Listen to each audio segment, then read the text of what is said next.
اعوذ باللہ السمیع العلیم من الشیطان الرجیم من حمزہ ونفخہ ونفسہ بسم اللہ الرحمن الرحیم ربی یسر ولا تعسر وتمم بالخیر ربی زدنی علما قال الملأ الذين استكبروا من قومه لنخرجنك يا شعيب والذين آمنوا معك من قريتنا أو لتعودن في ملتنا قال ولو كنا كارهين قد افترينا على الله كذبا إن عدنا في ملتكم بعد إذ نجانا الله منها وما يكون لنا أن نعود فيها إلا أن يشاء الله ربنا وسع ربنا كل شيء علما على الله توكلنا ربنا افتح بيننا وبين قومنا بالحق وأنت خير الفاتحين وقال الملأ الذين كفروا من قومه لئن اتبعتم شعيبا إنكم إذا لخاسرون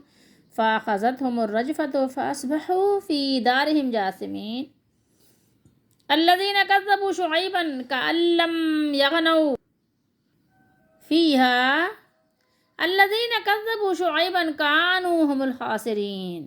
یہ 5 آیات ہیں سورہ اعراف کی 9واں سپارہ اسٹارٹ ہوا ہے. 9ویں سپارے کی پہلی آیت ہے 88. قال الملأ الذين استكبروا، استکبار، اس کی قوم میں سے جو سردار تکبر کرتے تھے انہوں نے کہا اے شعیب ہم تجھے اور ان لوگوں کو جو تیرے ساتھ ایمان لائے ہیں اپنی بستی سے ضرور نکال دیں گے یا تم ہمارے دین میں لوٹ آؤ گے.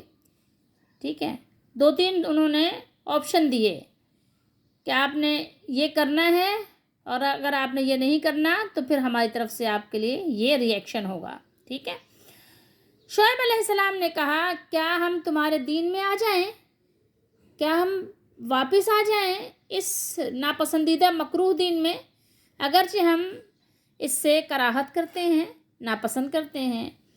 ہم نے گویا اللہ پر جھوٹ باندھا، یعنی اگر تمہارے دین میں آ جائیں سوجھ بوجھ رکھنے کے باوجود بھی، علم کے باوجود بھی، تو یہ تو بہت ہی بڑا، یعنی ایک کہنا چاہیے کہ طوفان ہو جائے گا. کہ ظاہر ہے اللہ کے ساتھ اس طرح کا معاملہ کرنا وہ بھی علم والے کے لیے اللہ اکبر ممکن نہیں ہے، امپاسبل. ٹھیک ہے، اگر ہم تمہارے دین میں لوٹ آئیں جبکہ اللہ ہمیں اس سے نجات دے چکا ہے اور ہمارے لائق نہیں، ہماری شایان شان نہیں کہ ہم اس میں لوٹ آئیں، مگر یہ کہ اللہ ہمارا رب چاہے. یعنی اگر اللہ ہی تعالیٰ چاہے کہ ظاہر ہے، لیکن اللہ تعالیٰ کسی پر ظلم نہیں کرتے. ٹھیک ہے، اگر ہاں اللہ تعالیٰ لکھ دے اپنی مشیت اپنی رحمت سے کچھ لکھ دے کہ بس ہم لازم ہو جائے ہمارے لیے، تو پھر ظاہر اس کو ہم ہٹا نہیں سکتے اپنے آپ سے. ٹھیک ہے، اگر ہمارا رب چاہے تو ظاہر ہے ایسا ہو سکتا ہے، لیکن ادروائز تو ایسا کچھ ممکن نہیں ہے. ہمارے رب نے ہر چیز کو اپنے علم سے گھیر رکھا ہے. ہم نے اللہ ہی پر بھروسہ کیا اور ہم دعا کرتے ہیں. ہم کیا کرتے ہیں؟ بھروسہ کیا ہے. ہم دعا کیا کرتے ہیں؟ چونکہ بظاہر صیغوں میں دعا کا صیغہ نہیں موجود ہے آیت میں، تو اس لیے یہاں بریکٹ میں لکھ دیا ہے. لیکن بات یہی ہے ربنا سے جب شروع ہوا تو دعا ہی کر رہے ہیں، اپنے رب سے مناجات کرتے ہیں، التجا کرتے ہیں، عرضی پیش کرتے ہیں. افتح کا کیا مطلب ہوتا ہے؟ کھول دیجئے. ٹھیک ہے، کہ اے ہمارے رب آپ ہمارے قوم کے درمیان حق کے ساتھ فیصلہ کر، اور آپ بہترین فیصلہ کرنے والے ہیں. ٹھیک ہے، تو یہاں پر افتح کا معنی ہے کھولنا نہیں، بلکہ یہ کہ فیصلے کے معنی میں ہے. اور ایک چیز اور بتا دوں آپ کو کہ جب ہم ملا کر پڑھتے ہیں نا تو پھر جو حمزہ وصلی ہوتا ہے وہ نہیں پڑھا جاتا. اگر ربنا کی نون کو آپ ملا دیں گے فا کے ساتھ تو یہ حمزہ وصلی نہیں پڑھے جائیں گے، دونوں ہی حمزے نہیں پڑھے جائیں گے. ٹھیک ہے، ربنا افتح پڑھیں گے اس کو. اور اس کی قوم میں سے وہ سردار جنہوں نے کفر کیا تھا کہنے لگے اگر تم نے شعیب کی پیروی کی تو بے شک تم ضرور خسارہ پانے والے ہوگے. پھر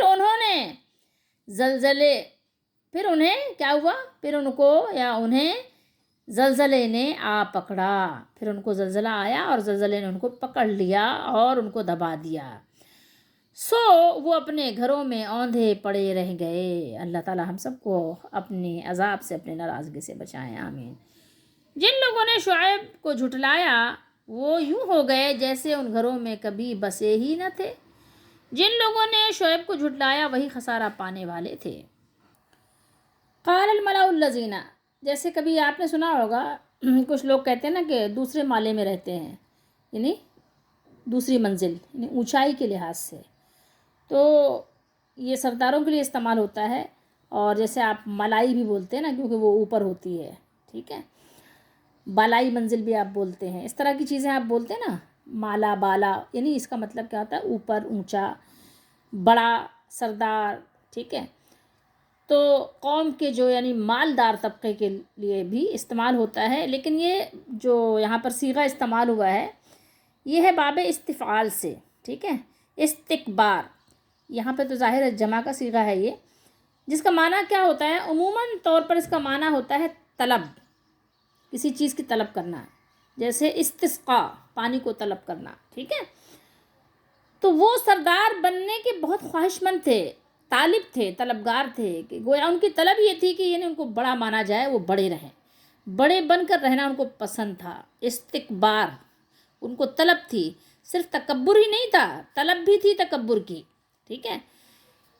تو اس قوم کے لوگوں نے حضرت شعیب علیہ السلام کے ساتھ جو خطاب کیا ہے تو صرف جھٹلایا نہیں ہے، جھٹلانے پر اکتفا نہیں کیا، بلکہ نہایت بدتمیزی سے نام کے ساتھ مخاطب کرتے ہوئے کہا کہ تمہیں ہر صورت دو باتوں میں سے ایک بات اختیار کرنا ہوگی، یا ہم تمہیں اپنی بستی سے نکال دیں گے، یا تمہیں پھر کیا ہوگا؟ ہمارے دین میں، ہماری ملت میں تم کو لوٹ کر آنا ہوگا، یعنی کفر و شرک میں تم کو پلٹنا ہوگا۔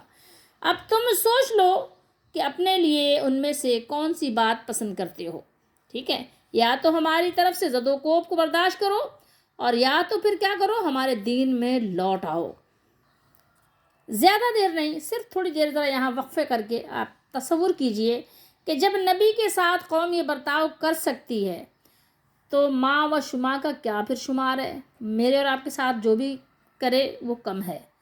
جب نبی علیہ السلام کے ساتھ ان کی قوم کا یہ حال اور یہ معاملے ہوتے ہیں تو پھر آپ اور میں کس باغ کی کھیتی اور مولی ہیں؟ لَتَعُودُنَّ فی ملتنا، ملت تو آپ جانتے ہیں نا، ہماری ملت میں، ہمارے مذہب میں، ہمارے دین میں۔ اچھا، عادہ یعودو سے یہاں بھی آپ دیکھیں یہ ہے تعودو، اور یہاں ہے ادنا، یہ شعیب علیہ السلام نے یہاں پر کہا، اور یہاں ہے نعودہ، جمع کا صیغہ، کیونکہ لازمی بات ہے کہ شعیب علیہ السلام اکیلے تو نہیں تھے، کچھ لوگ تو آپ کے ساتھ تھے، اور 3 افراد ہوں تو جمع کا صیغہ آ ہی جاتا ہے۔ اور اسی سے ہم عید بھی کہتے ہیں، کیونکہ عید بھی بار بار آتی ہے نا، اس کا مطلب ہوتا ہے لوٹ کر آنا، واپس آنا، ٹھیک ہے، عید بھی بار بار واپس آتی ہے، لوٹ لوٹ کر آتی ہے، ہر سال 2 عیدیں آتی ہیں، تو اسی سے عید بھی ہے۔ اگرچہ عید کا معنی ہم لیتے ہیں خوشی کا دن، لیکن یہ ہے کہ بار بار لوٹ کر آنے والی۔ اب یہاں پر ایک شبہ لگتا ہے، اور لگ بھی سکتا ہے لوگوں کو، کہ کیا شعیب علیہ السلام پہلے ان کافر اور مشرکوں کے، متکبروں کے دین پر تھے کیا؟ نہیں، یہ شبہ بالکل غلط ہے، کیونکہ نبی کبھی بھی شرک پر نہیں ہوتے، کفر پر نہیں ہوتے۔ یہ بات ہے کہ آپ یہ اس طرح کہہ سکتے ہیں کہ جب تک کہ نبوت اللہ تعالیٰ اعلان کرنے کا حکم نہیں دیتے، نبی علیہ السلام خاموش رہتے ہیں، تو قوم کے لوگ سمجھتے ہیں کہ شاید یہ ہمارے طریق پر ہیں، ٹھیک ہے۔ جیسے صالح علیہ السلام کے قوم کے لوگ صالح علیہ السلام کو کہتے تھے کہ آپ تو بہت ہی یعنی ایک کہنا چاہیے کہ ایسے یعنی نوجوان خوبرو آپ ہمارے قوم میں تشریف لائے ہیں کہ آپ ہمارا نام روشن کریں گے، ٹھیک ہے۔ تو ظاہر نبوت سے پہلے نبی تبلیغ دین نہیں کرتے، جبکہ وہ ان کی گندی باتوں سے الگ تھلگ رہتے ہیں، لیکن قوم کے لوگ ظاہر جب خاموش ہے، ایک شخص، ایک بزرگ خاموش ہے، تو لوگ سمجھتے ہیں کہ شاید دعا ہی کرواتے ہیں اس سے کہ ہاں یہ تو ظاہر ہے ہمارے طریقے کو یعنی اوکے کر رہا ہے، ٹھیک ہے، مطلب کچھ بھی برا بھلا نہیں کہہ رہا ہمیں، اور ہمیں روک ٹوک نہیں کر رہا ہے، تو یہ بات ہے۔ ورنہ نبی کبھی بھی کفر کے دین پر، مذہب پر، ملت پر نہیں ہوتے، یہ بات بالکل بھی کبھی شبہ بھی نہیں لانا چاہیے۔ لیکن بس اسی سبب سے قوم کے لوگوں نے کہا کہ آپ ہمارے دین میں لوٹ آئیں، ٹھیک ہے، اور شعیب علیہ السلام نے کہا کہ کیا ہم یعنی جانتے بوجھتے ہوئے کہ یہ غلط ہے اور اللہ تعالیٰ نے ہمیں علم دے دیا ہے تو اس کے باوجود بھی ہم اس مکروہ پسندیدہ دین میں ہم تمہارے ملت میں لوٹ آئیں. یعنی اتنی اللہ تعالیٰ پر اتنی غلط بات ہم نعوذ باللہ منسوب کر دیں کہ دین کی ہی یعنی خلاف ورزی کرنے لگ جائیں، شریعت کی خلاف ورزی کرنے لگ جائیں، نعوذ باللہ. اور دوسری بات یہ ہے کہ جو لوگ شعیب علیہ السلام پر ایمان لائے تھے، البتہ وہ لوگ ضرور پہلے کفر و شرک پر تھے، بعد میں تائب ہوئے اور نبی علیہ السلام پر ایمان لائے، تو ان کے ساتھ آپ ملا کر ضرور کہہ سکتے ہیں کہ ہاں ہمارے دین میں لوٹ آؤ، جس دین پہ پہلے تھے اسی دین پہ آ جاؤ. اور ان عدنا ان نعودا فیہا، ان سے آپ ایک اور بھی وہ کر سکتے ہیں عادہ یا عدو سے. بعض اوقات سارا یسیروں کے معنی میں بھی آتا ہے، سمجھ رہے ہیں بات کو، یہ اہل گرامر کے لیے ہے. تو یہاں پر اس سے بنے گا سیرورہ. ٹھیک ہے، سیرورہ کہتے ہیں کس چیز کو، یعنی ابتدا کرنا، پہلی بار ابتدان. ٹھیک ہے، کسی چیز کو اختیار کرنا، یعنی پہلی دفعہ کسی چیز کو اختیار کرنا، معنی یہ کہ تمہارا دین اختیار کر لو، یعنی تم ہمارا دین اختیار کر لو. سمجھ رہے ہیں بات کو، تم ہمارا دین اختیار کر لو. کس طرح سے، یعنی فرسٹ ٹائم، پہلی دفعہ. ٹھیک ہے، تو اس طرح سے یعنی یہ سیرورہ کے معنی میں آپ اس کو کہہ سکتے ہیں. تو یہاں بات بالکل کلیئر واضح ہو گئی کہ شعیب علیہ السلام کو آپ یہ نہیں کہہ سکیں گے کہ وہ پہلے سے نعوذ باللہ کافروں کے دین پر تھے. تو بہرحال شعیب علیہ السلام کا واز سراسر سر سے پاؤں تک حقیقت کا آئینہ تھا. اس میں سچائی تھی، صداقت کا نور چمک رہا تھا، ہر لفظ اخلاص و شفقت کا آئینہ دار تھا. تو ان کو چاہیے تھا، ویسے تو ادب کا تقاضا یہ تھا، محبت کا تقاضا بھی یہ تھا، اور فطرت کا تقاضا بھی یہی تھا کہ وہ آپ کا واز سننے کے بعد فوراً مان جاتے، ان کے دل پسیج جاتے اور ان کی آنکھوں سے غفلت کی پٹی دور ہو جاتی، بلکہ آنکھیں بہہ جاتی، ابلنے لگ جاتی. لیکن وہاں حال یہ تھا کہ مسلسل سرکشی اور کوتاہی اور غفلت کی وجہ سے دل کا آئینہ زنگ آلود ہو چکا تھا. وہ آپ کے ساتھ شائستہ انداز میں ایک نرم لہجے کے ساتھ گفتگو کرنے کے لیے بھی تیار نہیں تھے. فوراً جبر و تشدد پر اتر آئے، اور باطل کا آئینہ آپ سمجھیں کہ ہمیشہ ایسے ہی گندا ہو چکا ہوتا ہے، اور باطل کا ہمیشہ سے یہی رویہ ہوتا ہے کہ جب ان کو دلیل اور برہان کے میدان میں شکست ہو جاتی ہے، جب وہ وہاں چاروں شانے چت ہو جاتے ہیں، گر جاتے ہیں، تو پھر وہ کیا کرتے ہیں، پھر وہ حق کو اپنی قوت کے ساتھ کچلنے کی کوشش کرتے ہیں کہ اس کو اپنی قوت سے کچل دو، مسل دو. تو ان لوگوں نے بھی یہی کیا، ادب اور تہذیب کے سارے تقاضوں کو انہوں نے کچل ڈالا، پس پشت ڈال کر آپ کو دھمکی دینی شروع کر دی کہ اے شعیب علیہ السلام، اگر تم اور تمہارے چیلے ہمارے مذہب پر لوٹ کر نہ آئے تو تمہارا بوریا بستر اٹھا کر شہر سے باہر پھینک دیں گے اور تمہیں جلا وطن کر دیں گے. یہ دھمکی دی. تو شعیب علیہ السلام نے فرمایا، اے قوم، اگر ہم خوشی سے اپنی ان فکری اور عملی زندگی میں اپنے رب کی عطا سے اور علم کے ساتھ اس پر ہم قائم ہیں، تو کیا پھر بھی تم زبردستی، جہاں تم پستیوں میں گرے ہوئے ہو، جہاں تم نے اپنے آپ کو پھینکا ہوا ہے، وہاں پر زبردستی ہم کو بھی گرنے پر تم زور اور یعنی جبر کرو گے ہم پر، اور ہمیں زبردستی مجبور کر کے کیا اپنے اس گندے گڑھے میں اپنے ساتھ ہمیں پھینکو گے؟ جبکہ اللہ نے اپنے فضل و کرم سے ہمیں ہدایت کے بلند مقام پر فائز کیا ہے، تو کیا تمہاری زبردستی کرنے کی وجہ سے ہم اپنے آپ کو اس بلند مقام سے تمہارے گندے گڑھے میں اپنے آپ کو ڈال دیں؟ آپ ہمیں اتنا بیوقوف مت سمجھو کہ توحید کے شراب طہور پی لینے کے بعد ہم پھر کفر و شرک کے گندے اور غلیظ، جو آپ کا یعنی آپ تالاب کہہ لیں، جوہر کا تالاب ہو یا جوہر کا کنواں ہو، اس میں کیا اس طرف ہم واپس آ جائیں؟ ہرگز نہیں. کیا ہم اس میں کود جائیں، چھلانگ لگا دیں؟ ہرگز نہیں. اور تم لوگ کیا سمجھتے ہو کہ تمہارے ان حرکتوں سے ہم ڈر جائیں گے اور ڈر اور خوف کی وجہ سے ہم اللہ پر ایمان چھوڑ دیں گے، یا جو انسانی شرف و فضیلت کی جو قدریں ہیں ان قدروں کو چھوڑ دیں گے، یا ہم لالچ میں آ جائیں گے کہ تمہاری باتوں کی لالچ میں آ جائیں، لالچ میں آ کر ان سے روح گردانی اختیار کر لیں کہ جو ہمیں اللہ تعالیٰ نے شرف عطا فرمایا ہے. ہم پر تو اللہ تعالیٰ کا یہ خاص احسان ہے کہ ہماری یہ رسائی اسلام کے چشمے صافی تک ہو گئی ہے۔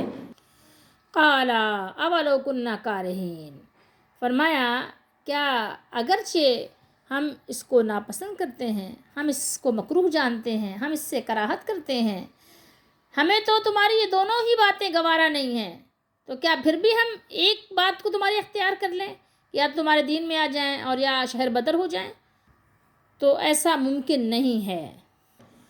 وما يكون لنا ان نعود فيها الا ان يشاء اللہ ربنا، یعنی ہمارے لیے تمہارے دین کو اختیار کرنا ممکن ہی نہیں، مگر یہ کہ ہاں یہ بات ضرور ہے کہ اللہ تعالیٰ چاہے، تو اس لیے وہ جو چاہے اللہ تعالیٰ تو وہ تو کر سکتا ہے۔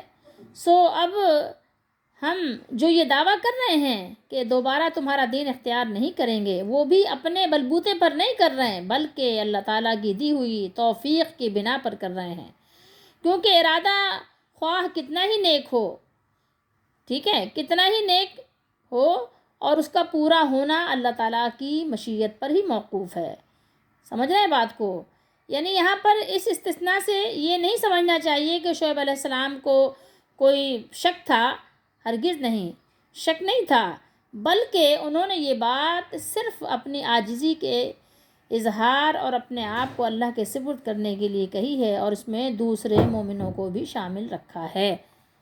نبیوں کی بڑی شان ہوتی ہے۔ رسول اللہ صلی اللہ تعالیٰ علیہ وآلہ وسلم بھی ترمذی شریف وغیرہ کے کتاب الدعوات کے ابواب وغیرہ میں یہ دعائیں مذکور ہیں کہ آپ بھی دعا کرتے تھے کہ یا مقلب القلوب ثبت قلبی علی دینک، اے دلوں کو پھیرنے والے میرے دل کو اپنے دین پر ثابت رکھ۔ دیکھیے کتنی خوبصورت اور پیاری دعا ہے، اللہ کے نبی مانگ کر خود اپنے آپ کو اللہ کے سامنے عاجز بنا کر پیش کرتے ہیں اور امت کو بھی سکھاتے ہیں۔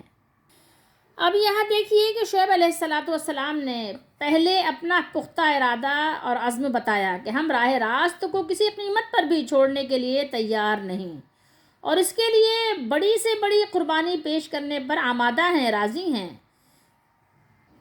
لیکن ایک چیز ساتھ ساتھ مزید بتا دی، اور ہمیں اور آپ کو دعوت فکر بھی دے دی کہ دیکھیے اپنے عزم و ارادے کی بے بسی کا اعتراف بھی کیجئے کہ ہم کیا چیز ہیں، ہماری کیا حیثیت ہے، اپنی ہر چیز کو اپنے مولائے حقیقی کے حوالے کر دو۔ یعنی ہمارا ہدایت پر ثابت قدم رہنا اسی وقت تک ممکن ہے جب تک اس مالک کی نظر کرم اور توفیق ہمارے شامل حال ہے، ورنہ ہماری سمجھ، نیکی، تقوی کسی کام کا نہیں، ٹھیک ہے، یہ کچھ بھی کام نہیں آ سکتے۔ آپ سبحان اللہ کہیے، کیا مقام ہے نبی کا، ٹھیک ہے، کہ بارگاہ ربانی میں اتنی عزت و توقیر کے باوجود دل ہر لمحہ اپنے مالک کی بے نیازی سے لرزاں و ترسا ہی ہے۔ تو ہماری اور آپ کی بھی یہی کیفیت ہونی چاہیے، تمام مومنوں کی یہی کیفیت ہونی چاہیے کہ اپنی بے بسی کا اظہار اپنے مالک کے سامنے کرتے ہی رہیں، اور یہ واقعی کوئی عاجزی بھی نہیں ہے، اصل میں تو یہ حقیقت کا آئینہ ہے کہ اپنی ہر نیکی کو اپنے رب کا فضل تصور کیجئے کہ اس کا فضل ہے یہ، اور اپنے علم، عمل اور تقوی پر ذرا بھی آپ کبھی بھی کچھ یعنی غرور اور گھمنڈ تو بہت بڑی چیز ہے، کبھی اس پر آپ اپنے آپ کو بزرگ اور بڑا بھی نہ سمجھیے گا، اور کبھی فخر بھی نہ کیجیے گا، ٹھیک ہے، ورنہ ایک ہی ٹھوکر کافی ہوتی ہے انسان کو گرنے کے لیے۔ علی اللہ توکلنا، علی اللہ توکلنا، ہمارا اور آپ کا بھروسہ کس پر ہونا چاہیے؟ اپنے مالک پر ہونا چاہیے یا مال پر؟ آپ فیصلہ آپ کے پاس ہے، ٹھیک ہے، ہمیں کس پہ بھروسہ کرنا چاہیے؟ تو شعیب علیہ السلام نے سکھایا، نبیوں نے سکھایا کہ ہم نے اللہ ہی پر بھروسہ کیا، ہم نے اللہ ہی پر بھروسہ کیا، اور ہر بھروسہ کرنے والے کو اسی پر بھروسہ کرنا بھی چاہیے۔ تو یہاں پر شعیب علیہ السلام نے دعا کی کہ اے ہمارے رب، اے ہمارے رب، ہماری قوم کے درمیان اور ہمارے درمیان فیصلہ کر دیجئے، فیصلہ فرما دیجئے کہ کون سچا ہے اور کون جھوٹا ہے، تاکہ حقیقت واضح ہو جائے۔ یہاں پر علی اللہ پہلے ہے، توکلنا بعد میں ہے، تو یہ علی اللہ کو پہلے لانے سے یہاں پر حصر کا معنی پیدا ہو گیا۔ کیا مطلب ہوا کہ ہم ایمان پر استقامت کے لیے اپنی قوت پر نہیں بلکہ صرف اللہ پر بھروسہ کرتے ہیں۔ حسر کا معنی کیا ہوتا ہے؟ یعنی صرف اور صرف اللہ ہی پر بھروسہ کرتے ہیں، اور ہمارا اپنا کچھ بھی ذاتی اس میں کوئی کمال نہیں ہے۔ فتح یفتح آپ پڑھتے ہوں گے، پڑھا ہوگا، کھولنے کے معنی میں آتا ہے نا۔ فتح کا معنی کامیابی کے لیے بھی آتا ہے کہ فتح ہو گئی، ٹھیک ہے، فلاں کو فتح حاصل ہو گئی۔ تو یہاں پر یہ ہے فتح کا معنی واضح فیصلہ، ٹھیک ہے۔ ظاہر ہے کہ اللہ تعالیٰ کا فیصلہ تو اپنے ماننے والوں ہی کے حق میں ہوگا، اس میں تو کوئی شک نہیں ہے، ٹھیک ہے۔ انکار اور ضد پر اڑے ہوئے ان مشرکین کے مقابلے میں ہماری مدد فرما کر ہمارے حق میں ہونے اور ان کے باطل پر ہونے کو خوب واضح کر دیجئے۔ آیت نمبر 92 جو ہے، اس میں ہمارے لیے کافی سبق ہیں، تو اس کو ابھی چھوڑ دیتے ہیں، اس کو اینڈ میں رکھیں گے۔ اس پر آ جائیے، یہاں پر جو اللہ نے فرمایا فَأَخَذَتْهُمُ الرَّجْفَةُ، الرجفہ، ان پر عذاب دونوں طرح سے آیا، ٹھیک ہے، زلزلہ بھی جیسے یہاں مذکور ہے، اور جیسے سورہ ہود میں ہے، تو وہاں پر آپ دیکھیے گا کہ زلزلے کے ساتھ ایک چیخ بھی تھی، ایک ہولناک آواز بھی تھی، اس کے ساتھ ہی وہ اپنے گھروں میں ایسے ڈھیر ہو گئے جیسے کبھی تھے ہی نہیں۔ آپ مرنے والوں کو دیکھیں تو ایسا ہی لگتا ہے کہ کیا کبھی کوئی تھا وہ جو ہمارے پیارے چلے گئے، کیا واقعی وہ کبھی دنیا میں تھے؟ جب چلے جاتے ہیں تو ایسا لگتا ہے کہ کبھی تھے، کبھی ملے تھے ان کے ساتھ، کبھی بیٹھے تھے، کبھی کھایا پیا تھا، کبھی صحبت اختیار کی تھی۔ ایسا لگتا ہے کہ بس ایک خواب تھا جو دیکھا تھا، ٹھیک ہے، ایک خواب تھا، کبھی سہانا بھی ہوتا ہے اور کبھی ڈراؤنا بھی ہوتا ہے۔ بہرحال کأن لم یغنوا فیہا، یہاں دیکھیے آپ کیا بیان کیا، یہ غنیہ یغنا، ٹھیک ہے، غنیہ یہ کس سے ہے؟ باب سمیہ سے آ رہا ہے صیغہ، ٹھیک ہے۔ تو یہاں پر اس کا معنی ہے کسی جگہ رہنا، یعنی وہ شعیب علیہ السلام اور ان کے ساتھیوں کو بستی سے نکالنے کے در پہ تھے، وہ خود اس طرح ہو گئے جیسے وہ کبھی اس میں رہے ہی نہیں تھے، جیسے کبھی ان کا یہاں ٹھکانہ ہی نہیں تھا، اور انہیں خسارے سے ڈرانے والے خود ہی خسارہ اٹھانے والے ہو گئے۔ آیت نمبر 92 میں ہم پڑھیں گے کہ انہوں نے ڈرایا تھا، خسارے سے ڈرایا تھا۔ ڈرایا کس نے تھا؟ یہ جو آج ہر شخص کی خواہش ہے بڑا بن جاؤں، اس کے لیے کچھ بھی کرنا پڑے، تو ڈرا رہے تھے شعیب علیہ السلام اور آپ کے ساتھ والوں، ایمان والوں کو، اور حال ہو گیا خود ان کا ہم الخاسرین، ٹھیک ہے، اذا لخاسرون اور ہم الخاسرین، خود ہو گئے خاسر۔ اب آئیے دیکھیے ذرا اوپر کی آیت، کیا دیکھیں گے کہ انہوں نے ڈرایا تھا، کس کو ڈرایا تھا؟ ڈرایا تھا شعیب علیہ السلام کی پیروی کرنے والوں کو کہ اگر تم ان پر ایمان لائے تو تم یقیناً خسارہ اٹھاؤ گے، کہ اپنے آبائی دین سے بھی ہاتھ دھو بیٹھو گے، اور جن ناجائز ذریعے سے دولت کما رہے ہو، دولت مند بنے بیٹھے ہو، ان کو بھی ترک کرنا پڑے گا۔ یہ بات کس نے کہی؟ یہ تو آپ کو معلوم ہے، آیت بتا رہی ہے آپ کو کب کہی اور کیوں کہی۔ یہ اس لیے کہ جب مدین کے رئیسوں نے حضرت شعیب علیہ السلام کی جو آپ کی تبلیغ تھی، آپ کی دعوت کو اثر انداز ہوتے ہوئے دیکھا، محسوس کیا، تو اپنی قوم کو معاشی بدحالی سے خوفزدہ کرنا شروع کر دیا۔ انہیں بتایا کہ اگر تم نے شعیب علیہ السلام کی بات مان لی اور کم تولنا اور کم ناپنا وغیرہ جو یہ تمہارے یعنی بیوقوف بنانے کے جو ہتھ کنڈے ہیں، ان کو استعمال کرنا اگر چھوڑ دیا تو سن لو، یہ دولت و ثروت جو تمہارے پاس ہے، جو تمہارے پاس عزت بنی ہوئی ہے تمہاری، اس کی جو فراوانی ہے، تجارت کی جو گہما گہمی ہے، اور معاشی جو فارغ البالی ہے، سب ختم ہو کر رہ جائیں گی، ٹھیک ہے۔ تم بالکل کیا ہو جاؤ گے؟ تم بالکل فقیر ہو جاؤ گے، تم معاشی بدحالی کا شکار ہو جاؤ گے۔ اگر تم سود لینا چھوڑ دو گے تو تمہارے جو تجارت کی منڈیاں ہیں نا، وہ سب سونی ہو جائیں گی، وہاں سناٹا چھا جائے گا۔ اگر تم رشوت لینا چھوڑ دو گے تو تمہارے گھروں میں فاقے پڑنے لگ جائیں گے۔ اس طرح کی حرکتیں یہ اس وقت نہیں ہوتی تھیں، یہ ہر زمانے میں ہوتی ہیں۔ تو دیکھو ایسا نہ کرو، ہر زمانے میں لوگ ڈراتے ہیں، دیکھو پھر کیا ہوگا، تم ہوگے اور تمہاری فاقہ مستیاں ہوں گی، بچوں کو کہاں سے کھلاؤ گے، اچھے اسکول میں کیسے پڑھاؤ گے، اس روکھے پھیکے تقدس کو پھر بیٹھے چاٹتے رہنا، ٹھیک ہے، پھر تم اپنی ایمانداری کو بیٹھ کے اسی کو چاٹتے رہنا، ٹھیک ہے۔ بیمار ذہن کچھ ایسا ہی سوچا کرتا ہے، کیونکہ اس کا بھروسہ اللہ پر نہیں ہوتا نا، اس کا بھروسہ تو مال پر ہوتا ہے، صحت پر ہوتا ہے، قوت پر ہوتا ہے، زیادہ پیسے ہوں گے، زیادہ اچھے ڈاکٹر کو دکھائیں گے، زیادہ صحت مند رہیں گے، زیادہ جئیں گے، حالانکہ بیٹھے بیٹھے مر جاتے ہیں، اچانک دل بند ہو جاتا ہے، یا یہ کہ ایسا مرض لاحق ہوتا ہے کہ پتہ بھی نہیں چلتا، منٹوں میں، سیکنڈوں میں، دنوں میں، ہفتوں میں، مہینوں میں یوں ختم ہو جاتے ہیں کہ جیسے کبھی جیے ہی نہیں تھے، لیکن پھر بھی سبق نہیں سیکھتے۔ اصولوں کی پابندی میں اسے اپنی ناکامی، راہ راست پر چلنے میں اپنی ہلاکت کے خدشات اور دین حق پر ایمان لانے میں اسے کیا سمجھتے ہیں؟ خطرناک سمجھتے ہیں۔ ان کو بہت سارے خطرات دکھائی دینے لگتے ہیں، حالانکہ حقیقت اس کے بالکل الٹ ہے، اس کے بالکل برعکس ہوتی ہے۔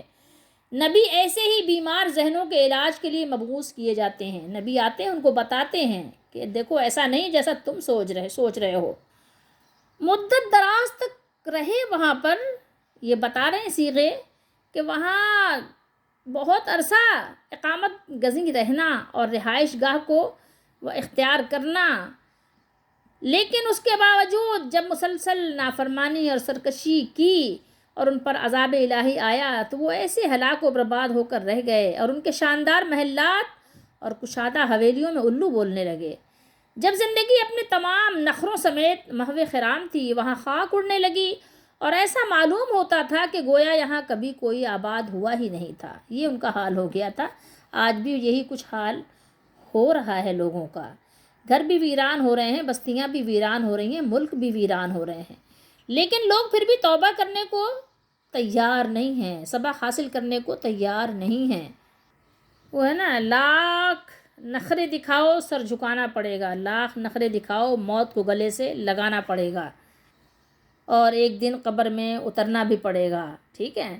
تو دیکھو، یاد رکھو، تمہیں یاد رکھنے کی ضرورت ہے، ہر زمانے میں جب لوگ اللہ کو بھول جاتے ہیں، جو لوگ اللہ کو بھول جاتے ہیں اور جو لوگ ایمان نہیں لاتے، جن لوگوں کو اللہ پر یقین اور بھروسہ نہیں ہوتا اور وہ دنیا پرست بن جاتے ہیں، تو ان کی اخلاقی پستی کا پھر حال نہ پوچھو، ان کی بددیانتی کا حال نہ پوچھو، ان کے اصولوں کو کہنا چاہیے اپنے اصولوں کو بیچ دیتے ہیں، اصولوں کی بے قدری ناقدری کا حال نہ پوچھو، اور پھر ان کا حال یہ ہوتا ہے کہ ایک سگنیچر کرنے کے بھی ان کو بہت سارے پیسے چاہیے ہوتے ہیں۔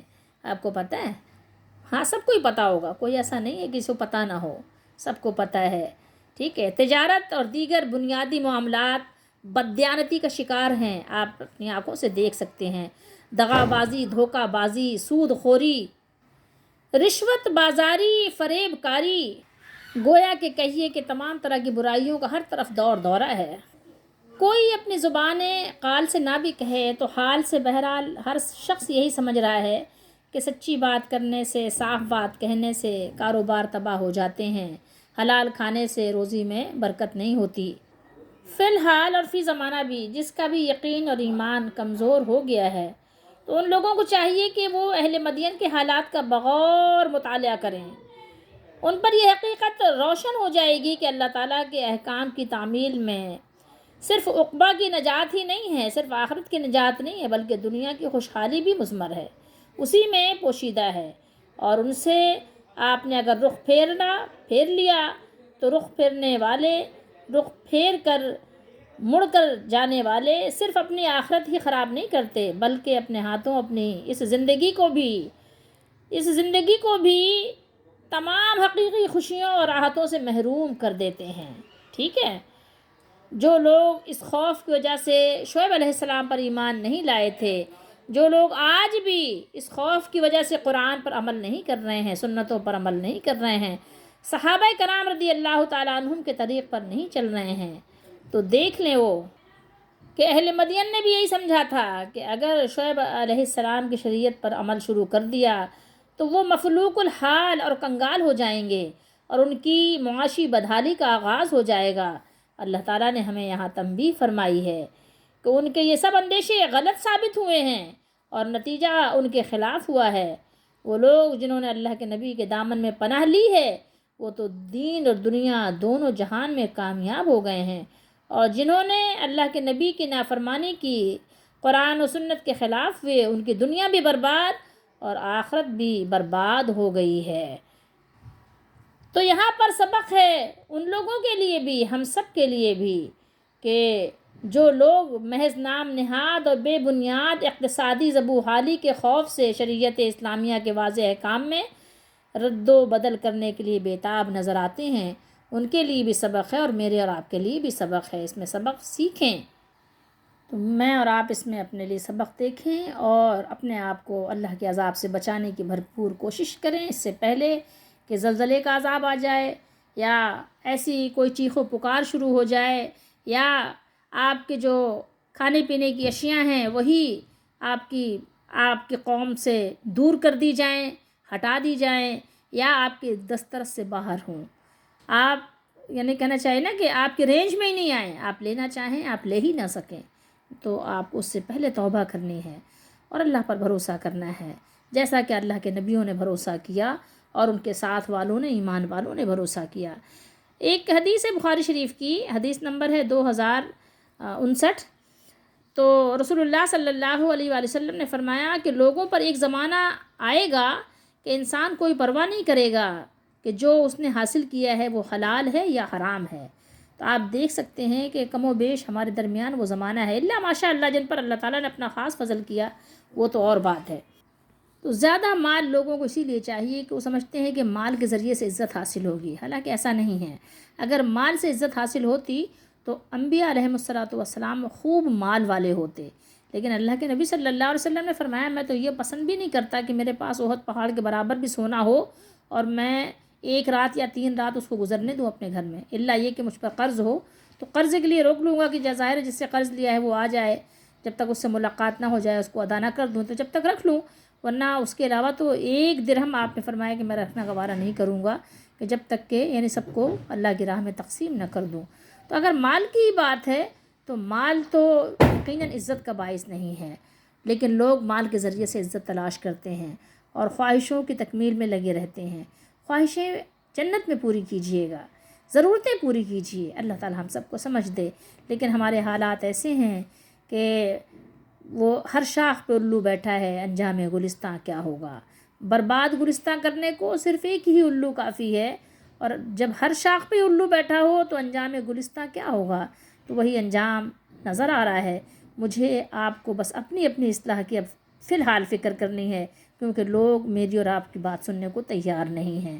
دوسری بات یہ کہ لوگ قرآن بھی سننے کو تیار نہیں، نہ پڑھنے کو تیار ہیں، نہ سننے کو تیار ہیں، نہ سمجھنے کو تیار ہیں، نہ ماننے کو تیار ہیں، نہ عمل کرنے کو تیار ہیں۔ بس اتنی بات ہے کچھ لوگوں میں کہ ہاں یہ مانتے ہیں کہ اللہ کی کتاب ہے، سرسری طور پر، رسمی طور پر۔ بس اللہ تعالیٰ ہماری دستگیری فرمائیں، ہمیں ایمان پر قائم دائم فرمائیں، اور ہمیں اللہ تعالیٰ ہر طرح کے کفر و شرک سے بچائیں۔